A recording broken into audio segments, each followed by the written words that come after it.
Lucas capítulo 3, dos versos 1 ao 3.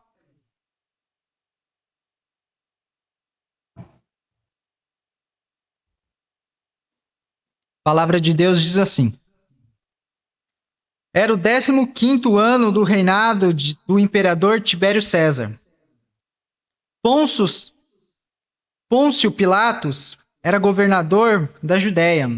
Herodes Antipas governava a Galiléia. Seu irmão Filipe governava a Itureia e Tracônites. Elisânias governava a Abilene. Por aqui. Até aqui por enquanto, meus irmãos. Quando Lucas começa a narrar, para introduzir a vida e o ministério de João Batista, Lucas, como um historiador, um belo historiador como ele traça primeiramente o cenário geográfico da sua narrativa. Ele vai começar, então, trazendo a ideia política, quem liderava, quem comandava, quem era o imperador na época. E aqui, então, ele vai dizer que no 15º ano do reinado do imperador de Tibério César. Então, nesse período histórico, quem reinava essa região, ou todo o Império Romano, era Tibério César, como imperador. Depois de Tibério César, é como hierarquicamente ele coloca Tibério César, e depois ele focaliza nessa região geográfica da Judéia, na Palestina ali. Ele vai narrar os governadores da época.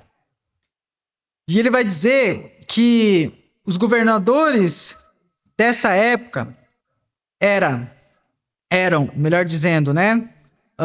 Pôncio Pilatos, Herodes Antipas, que era filho do grande Herodes o Grande, Filipe, que era mais um dos filhos de Herodes o Grande, e Lisânias, que governava mais ao norte, perto da Síria, ali a região de Abilene. Mas o que é interessante aqui, quando ele fala no 15º ano, ele já localiza os seus ouvintes. O que aconteceu no 15º ano? O 15º ano do reinado de Tibério César era em torno de 28 a 29 depois de Cristo. Então isso quer dizer que João Batista ele começa o seu ministério 2 anos antes do ministério de Jesus. Então antes de Jesus entrar em cena, João Batista ele já é levantado por Deus para preparar o caminho do Senhor 1 a 2 anos antes. E foi no período de Tibério César que Jesus ele foi sentenciado e crucificado. Foi durante o governo de Tibério César que ele foi sentenciado à morte sob o governo de Pilatos, que era governador da Judéia.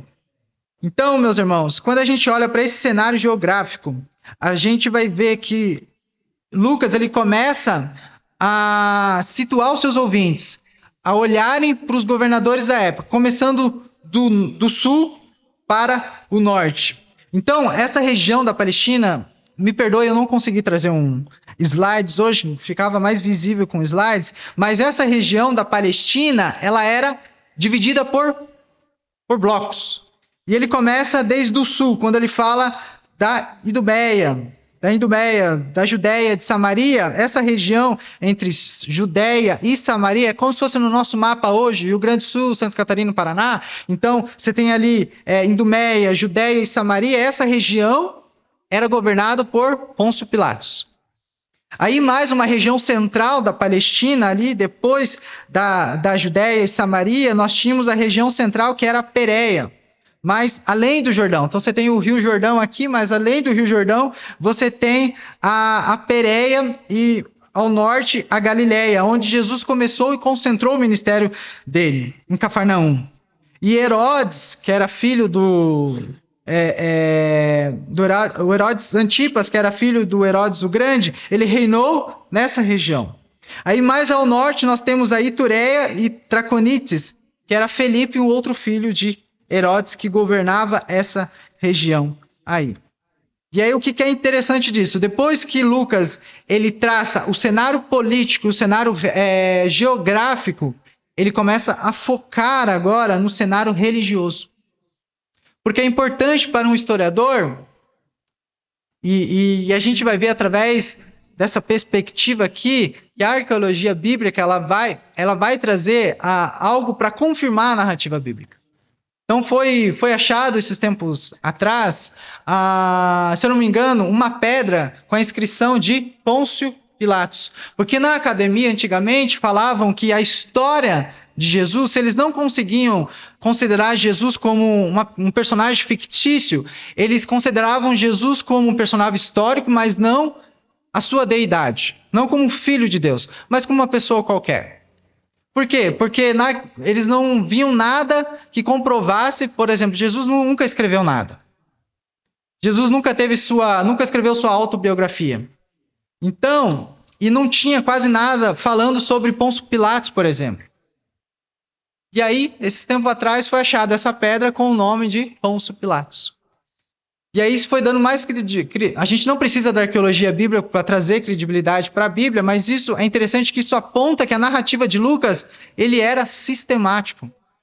Ele era sistemático e ele começa traçando esse perfil dentro da palavra. E aí ele foca, então, agora que eu quero trazer para vocês, ele foca no cenário religioso. Primeiro ele foca no cenário político, agora ele leva os seus ouvintes, ele está nos levando aqui para um cenário religioso. Qual que é o cenário religioso? E esse cenário religioso tem uma grande crítica. Porque um bom historiador, ele é seletivo. Ele pensa naquilo que ele vai transmitir, mas ele também pensa naquilo que ele não vai transmitir. E quando ele coloca o cenário político, depois ele vai colocar o cenário religioso, há uma crítica de Lucas através desse cenário religioso.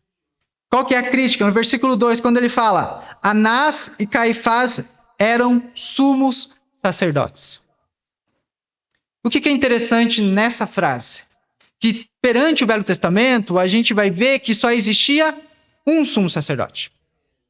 O cargo de sumo sacerdote era uma pessoa só que tinha essa função. Então você tinha o tabernáculo, depois você tinha o templo, então você tinha o lugar santo, você tinha posteriormente ali à frente o Santíssimo, o lugar Santíssimo, e uma vez no ano o sumo sacerdote era a única pessoa que deveria entrar no no lugar Santíssimo para oferecer sacrifícios em relação ao pecado do povo e de si mesmo.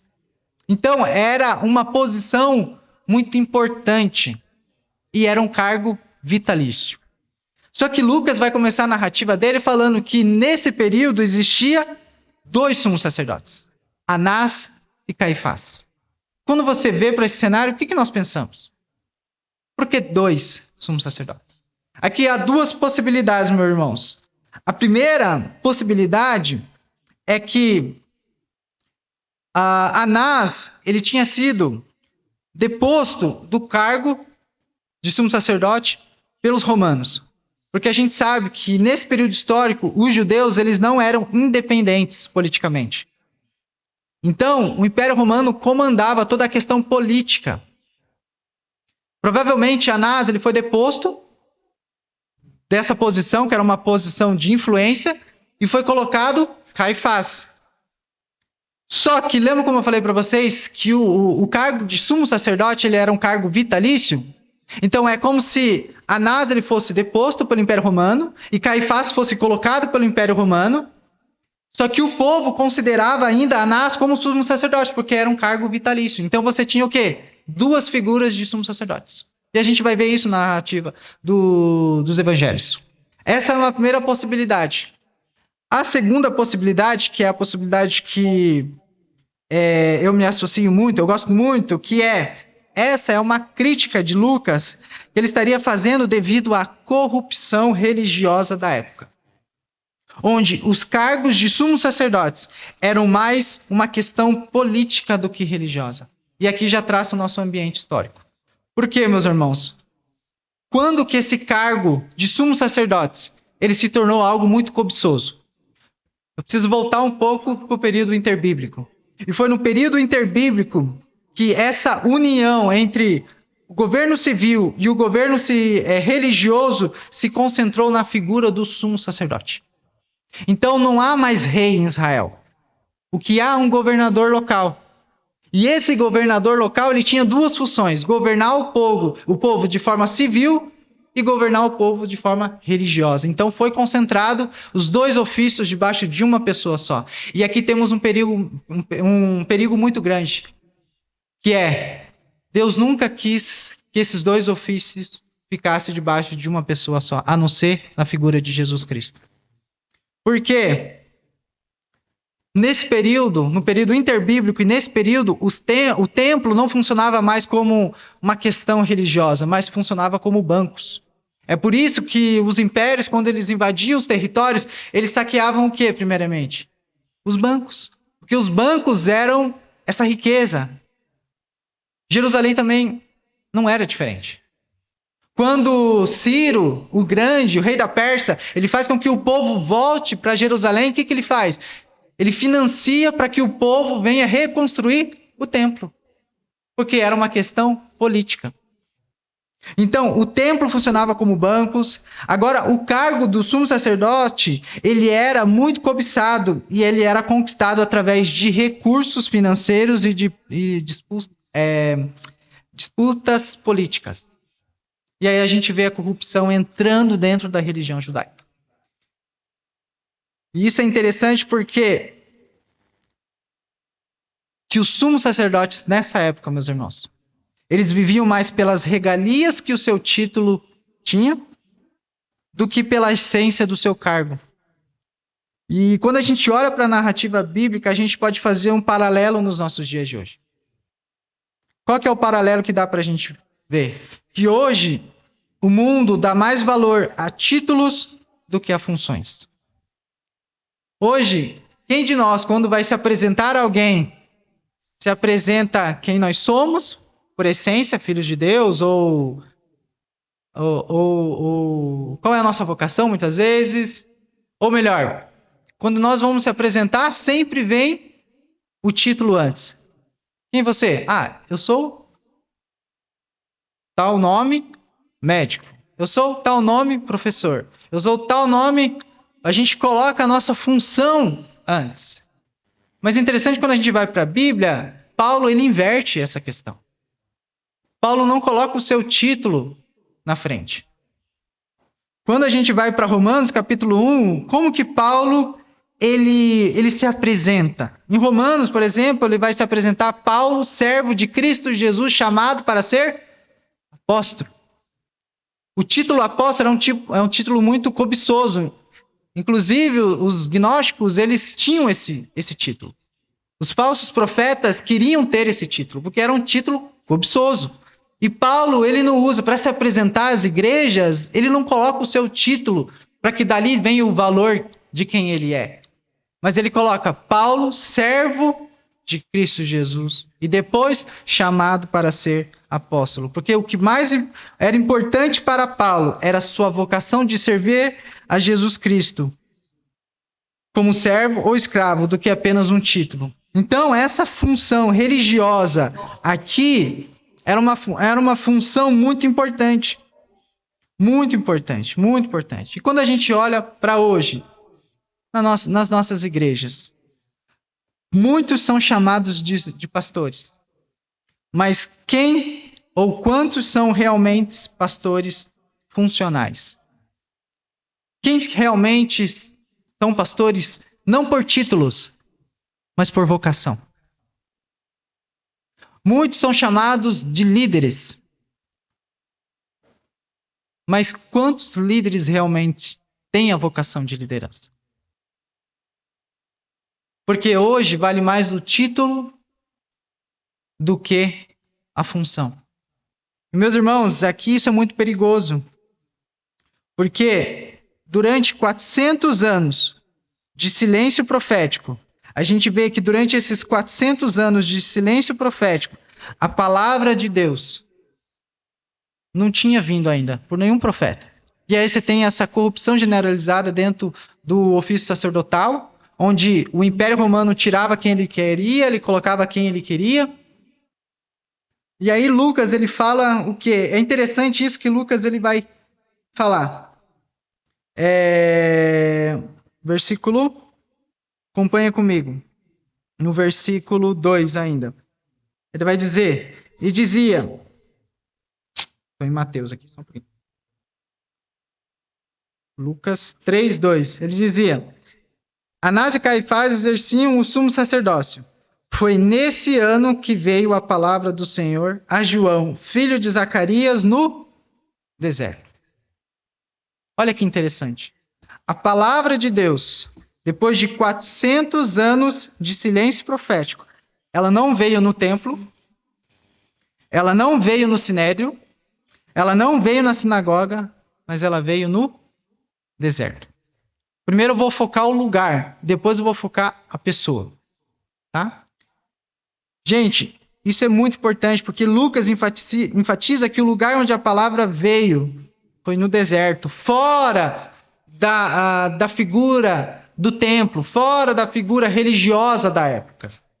Isso é interessante porque eu fico pensando nos nossos dias de hoje, com todos esses escândalos que nós temos visto, todas as corrupções muitas vezes em nossas igrejas, são poucas as igrejas que, infelizmente, têm a palavra de Deus como seu foco principal. E aí eu fico pensando, e se é claro que Deus tem a sua igreja, né? Mas eu fico pensando, pensa numa China, por exemplo, onde os pastores precisam ficar debaixo do comunismo e não pode se opor ao governo. Eu fico pensando aonde a palavra de Deus tem vindo. Que lugar que a palavra de Deus tem vindo? Que lugar que a palavra de Deus tem chegado? Que corações, palavra de Deus, Deus tem levantado pessoas para falar da palavra dele. E eu tenho uma leve impressão, meus irmãos, que se a igreja se corromper a tal ponto, Deus vai buscar pessoas fora da igreja para transmitir a palavra dele com fidelidade. Mas eu sei que Deus tem a igreja dele. No meio de todas as falsas igrejas, Deus tem a igreja dele. E aqui Lucas vai falar que a palavra de Deus não veio no templo, aonde deveria vir. Não veio na sinagoga, aonde deveria vir. Deus encontrou alguém com o coração disposto a obedecê-lo no deserto. No deserto. E aí, meus irmãos, esse é o grande perigo que a gente vive hoje. Qual que é o perigo? É o perigo da união entre a igreja e o Estado. Que esse ano a gente vai ter eleições. De novo, o tema eleições. Mas esse é um tema muito perigoso, porque todas as vezes que o ofício civil, ou seja, o ofício governamental de governo, se uniu ao ofício sacerdotal, não tivemos bons resultados. Ou o ofício profético foi corrompido, ou o ofício profético foi silenciado. Como que a gente vê isso? Exemplos. Lembra de Saul e de Samuel? Saul, o ofício de Saul era governar o povo como rei. O ofício de Samuel era representar o povo a Deus. Deus falou para Saul, Saul, conquista aquele povo. Saul está no campo de batalha, esperando uma direção mais específica de Deus. Só que quem dava essa direção específica, quem buscava Deus, era o ofício sacerdotal com Samuel. Só que Samuel não chegava.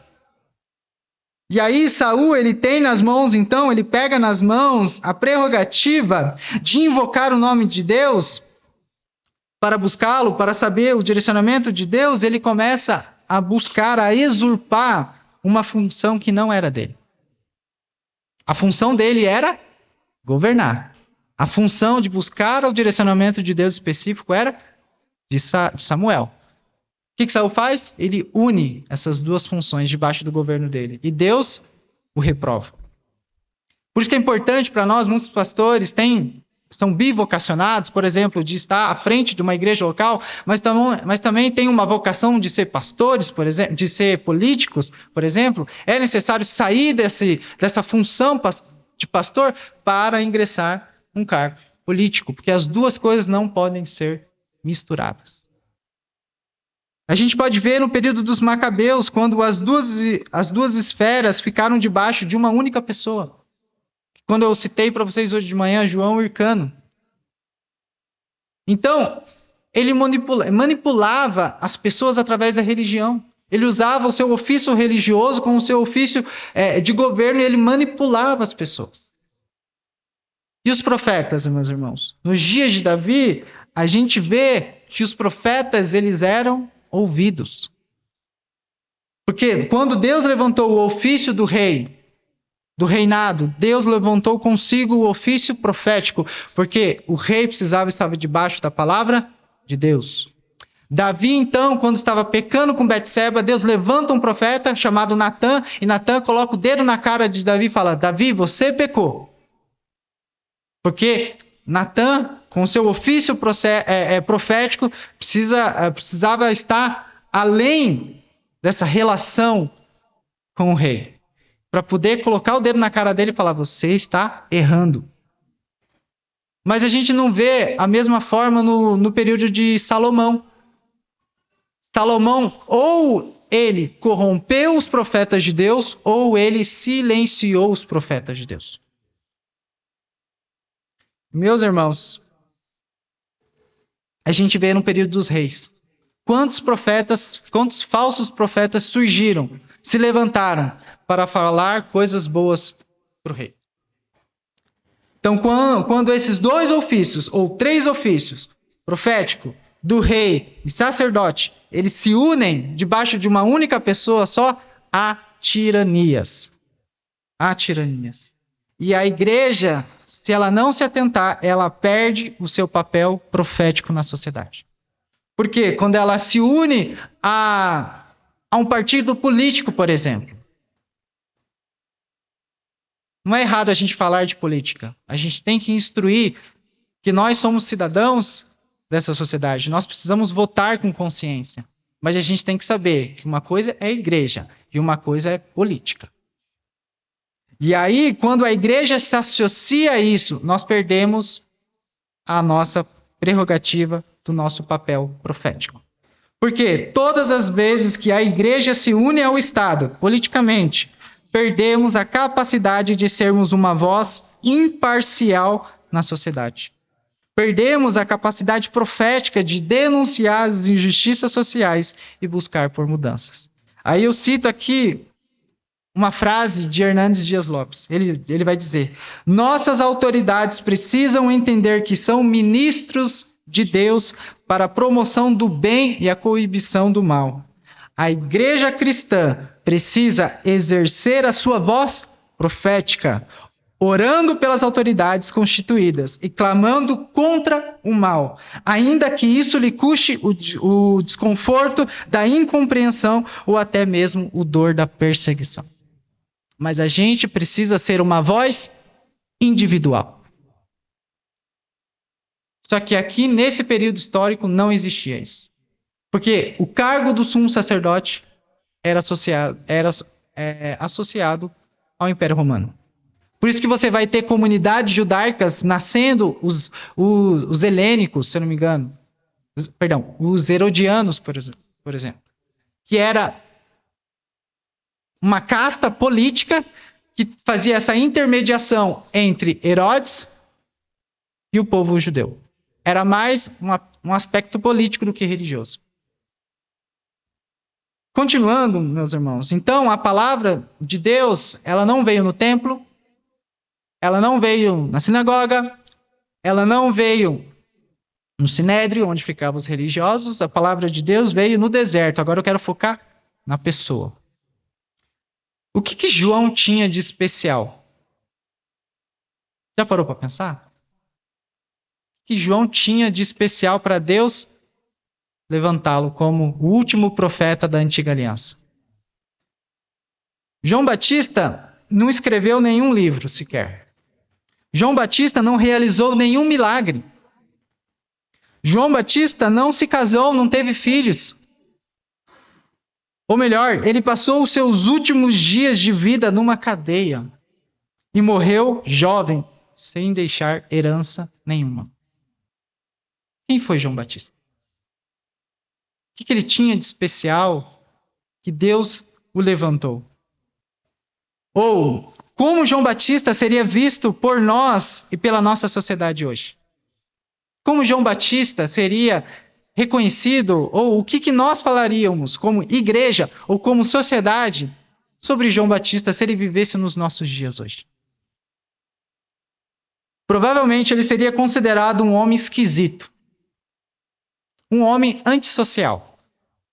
Provavelmente João Batista, se ele vivesse hoje, ele seria combatido severamente pelos religiosos, porque o seu estilo de pregação, seu estilo direto de pregação e contundente de denunciar os pecados de uma nação.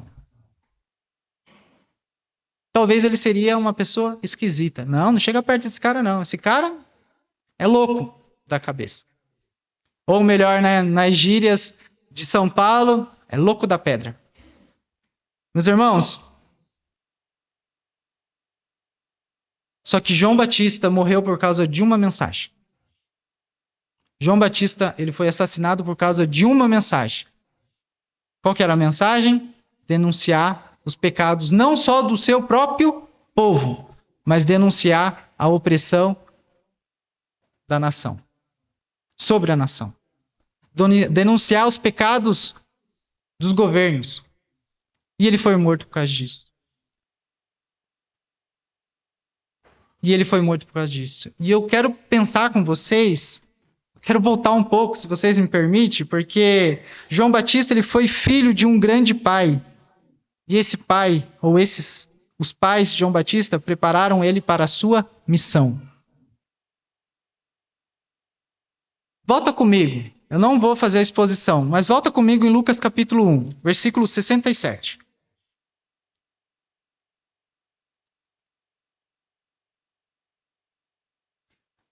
Do 67 ao versículo 80, nós não vamos fazer uma exposição detalhada, mas esses versículos vai falar sobre o cântico de Zacarias.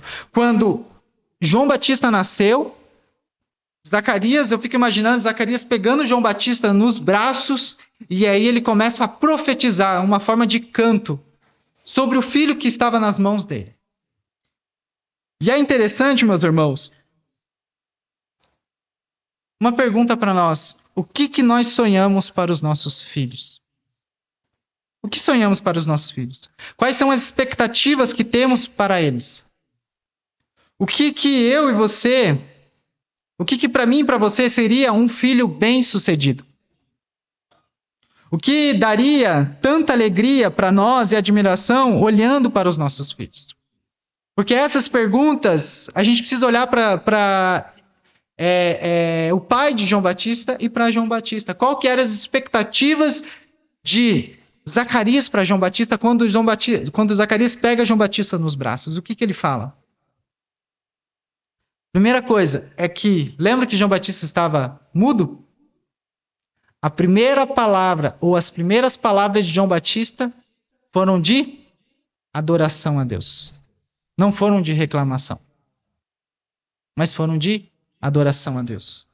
Porque João Batista vai falar, versículo 64, imediatamente a sua boca se abriu e a sua língua se soltou e ele começou a falar louvando a Deus.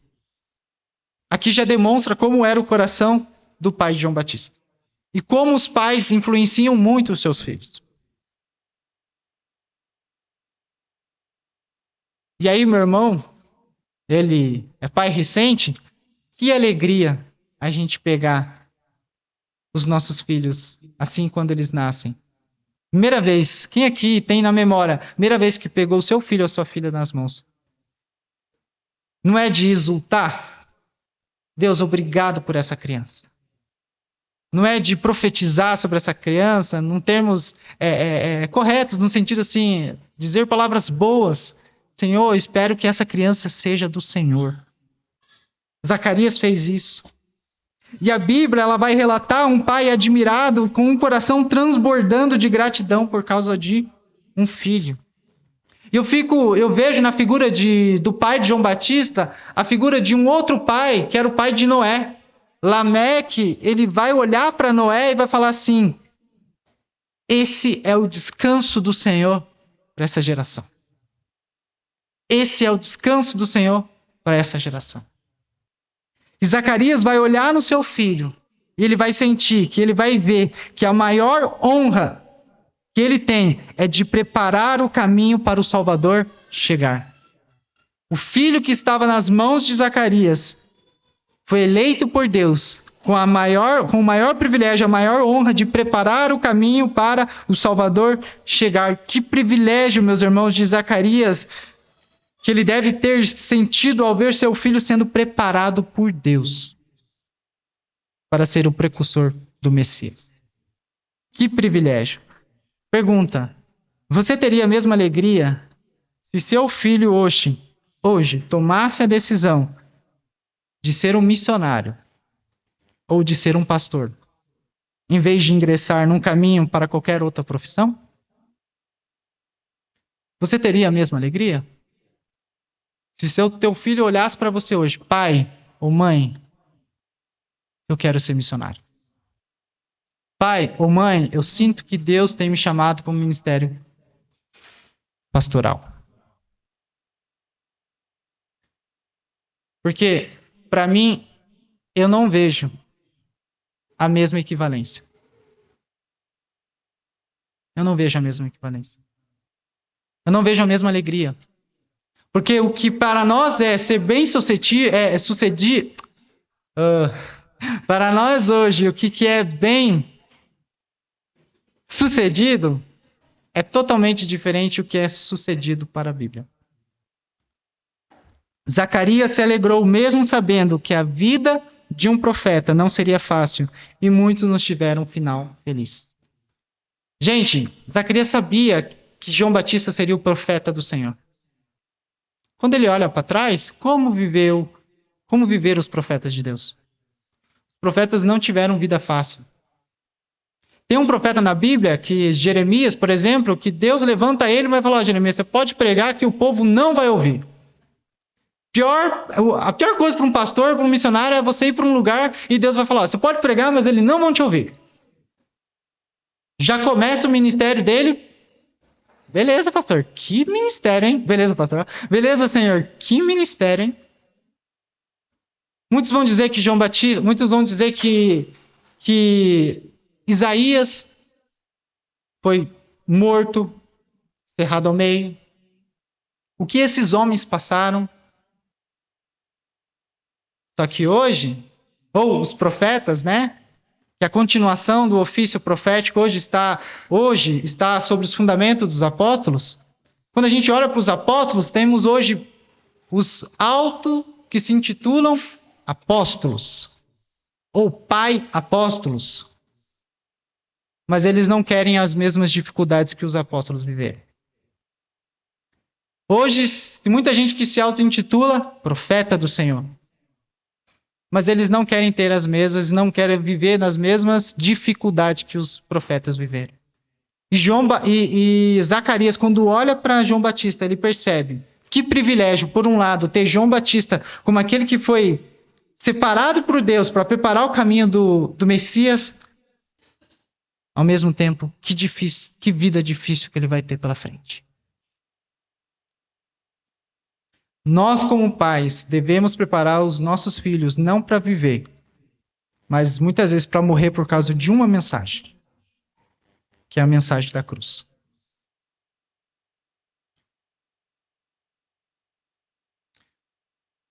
Princípio para nós, meus irmãos. Precisamos preparar os nossos filhos não para serem grandes aos olhos dos homens, mas grande aos olhos de Deus. Aqui está o grande equívoco da nossa sociedade. Porque hoje temos mais pai de pets do que pai de filhos. Não é errado você ter cachorrinho em casa não, tá? O errado é quando você troca isso pelo ofício de pai. Mas isso é o termômetro da nossa sociedade hoje. Ser grande na terra pode trazer muitos prazeres momentâneos, mas ser grande aos olhos de Deus é uma recompensa eterna. É uma recompensa eterna. Zacarias e Isabel cumpriram fielmente a missão de criar João Batista como um menino consagrado a Deus. Ana Vamos voltar no Velho Testamento? Ana, ela sofria de uma esterilidade. E ela ia no templo todo ano e ela orava a mesma oração. Deus, me dê a oportunidade de gerar filhos. Deus abriu o ventre de Ana. Ana concebeu o filho. E a gente poderia pensar, Ana, agora ela pode falar, não, o filho é meu. Eu quero que ele seja o bem-sucedido da sociedade. O que Ana faz? Senhor, o filho é seu. Olha a dor de uma mãe, ou a alegria de uma mãe, de, basicamente, aos 8 anos de idade, preparar Samuel e chegar. Eli, está aqui a promessa que eu fiz. Se Deus abrisse o meu ventre, o meu filho serviria ao Senhor. E está aqui o meu filho. Ele vai servir como sacerdote do Senhor.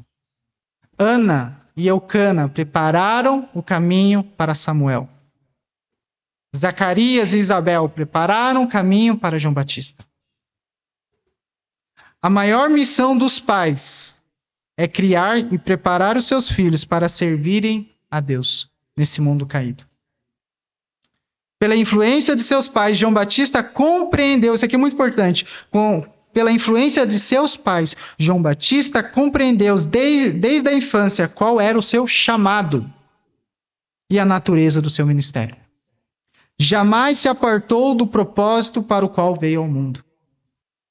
Quantos pais hoje, os filhos têm tido uma inclinação para servir a Deus, mas fala, filho, não faça isso não. Ou fica abortando. Mas quando Deus chama, meus irmãos, graças a Deus que o chamado missionário, o chamado pastoral, não é da igreja, não é pela família, mas é por Deus. Então nós precisamos preparar os nossos filhos para a missão de Deus, para a glória de Deus. Amém? Para finalizar, tenho 5 minutos. Quem foi João Batista, então? Será que Zacarias e Isabel educaram bem João Batista? Será que Zacarias e Isabel propuseram um caminho de fidelidade que João Batista deveria ter em relação a Deus? Lá no versículo 3 do capítulo 3 de Lucas vai dizer que João Batista percorreu toda a região próxima do Jordão, pregando um batismo de arrependimento para o perdão dos pecados. O ministério de João Batista, desse menino que cresceu, e ele crescia e se fortalecia no Senhor, foi um ministério itinerante.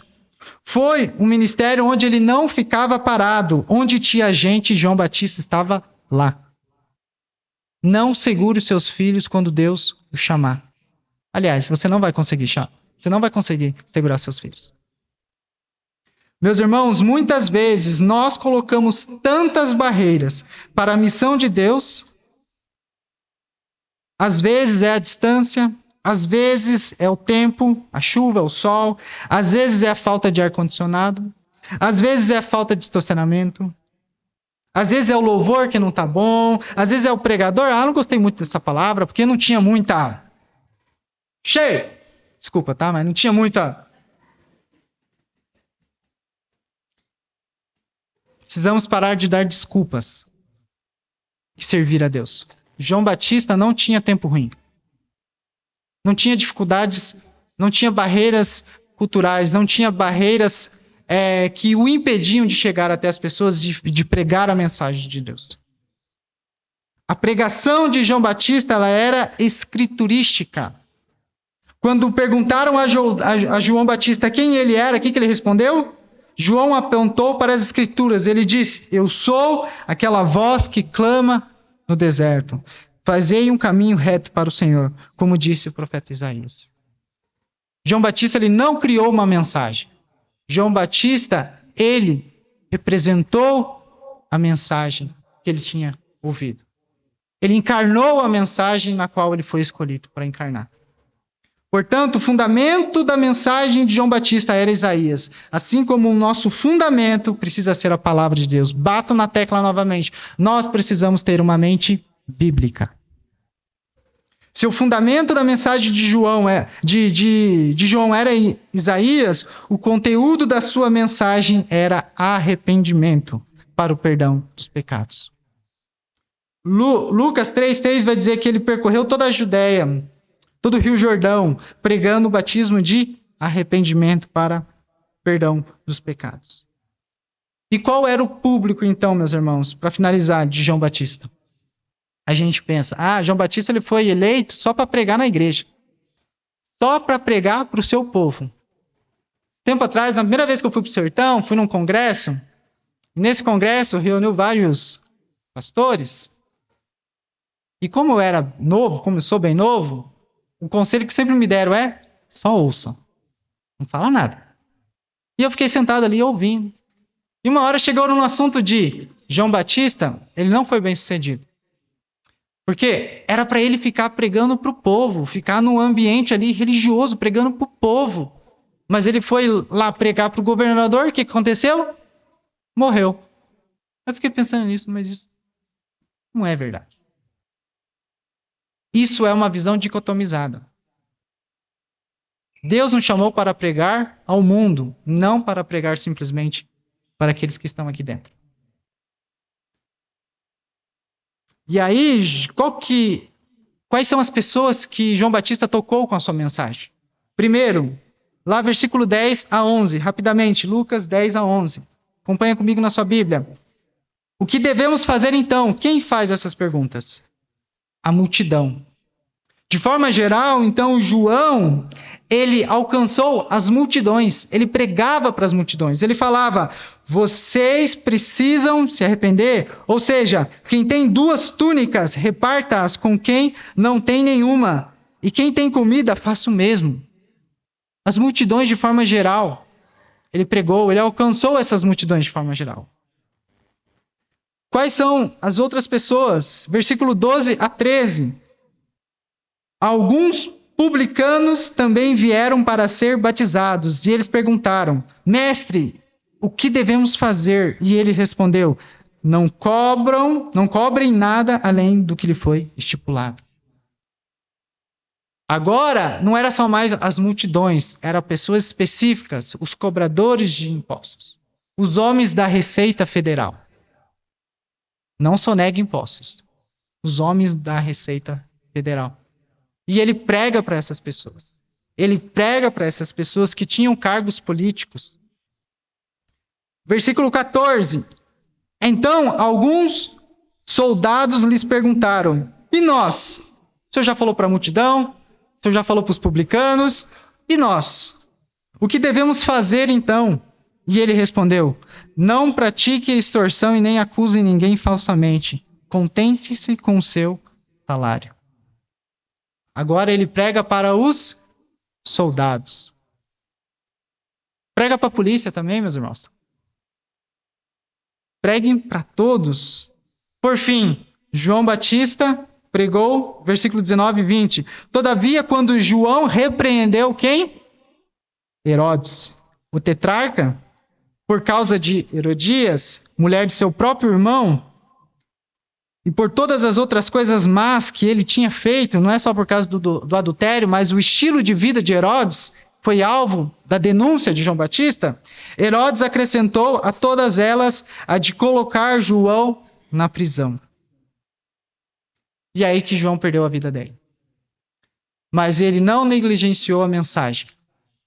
Todos precisam ouvir. Todos precisam ouvir. Meus irmãos, o alcance da mensagem de João foi em todas as esferas da sociedade. Família, quando ele diz, os filhos, o coração dos pais precisa voltar ao coração dos filhos. Núcleo familiar. Pregação de João Batista foi para a área da economia, quando ele falou, cobradores de impostos, não cobrem além daquilo que vocês já cobram. Atingiu aspectos da economia. Quando ele prega contra Herodes, qual que é a figura, a função de Herodes? Era uma função de governo. Ele prega em relação ao governo. Então você tem família, você tem economia, você tem governo, você tem a área da comunicação, quando ele fala, voz que clama no deserto. ou ele vai trazendo todas aquelas profecias, e as profecias naquela época e posteriormente se começou com a perspectiva de... esqueci. Já vou lembrar, tá?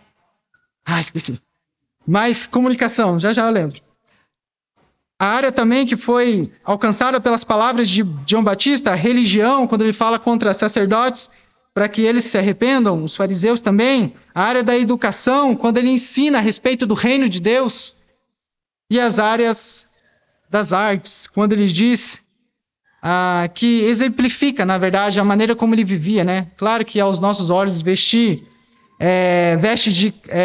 de camelo e certas vestimentas dele não é próprio do nosso tempo, mas ele atingia essa área também. Mas o que eu quero dizer com tudo isso? Para finalizar, João Batista, em 1 ano de ministério, tocou em todas as esferas da sociedade. Governo, família, comunicação, religião, educação. Então, a nossa mensagem, ela não pode ficar só isolada ao campo religioso, eclesiástico. Ela precisa ir além das barreiras ou das paredes das nossas igrejas. Precisa atingir, por que não o Supremo Tribunal Federal? Por que não o Executivo? Por que não o Legislativo? Por que não as artes? Por que não a música? Todas as áreas. Precisamos saturar essa sociedade com os princípios do reino de Deus, assim como João Batista saturou e pregou. Mesmo que isso custe a nossa vida ou a nossa reputação. Amém? Vamos orar?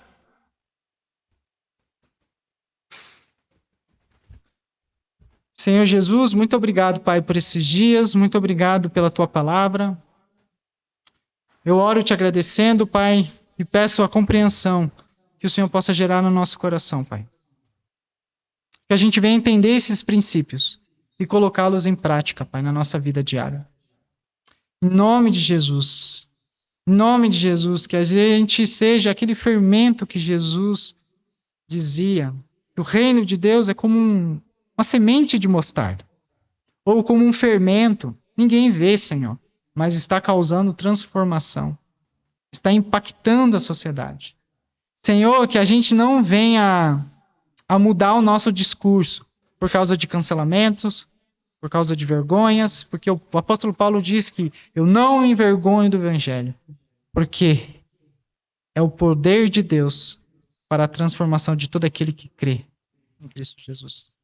Obrigado pela vida e a trajetória de João Batista, de preparar o caminho para o Senhor chegar. E a gente quer ser essa igreja que prepara o caminho para o seu segundo retorno, Senhor. Em nome de Jesus. Amém.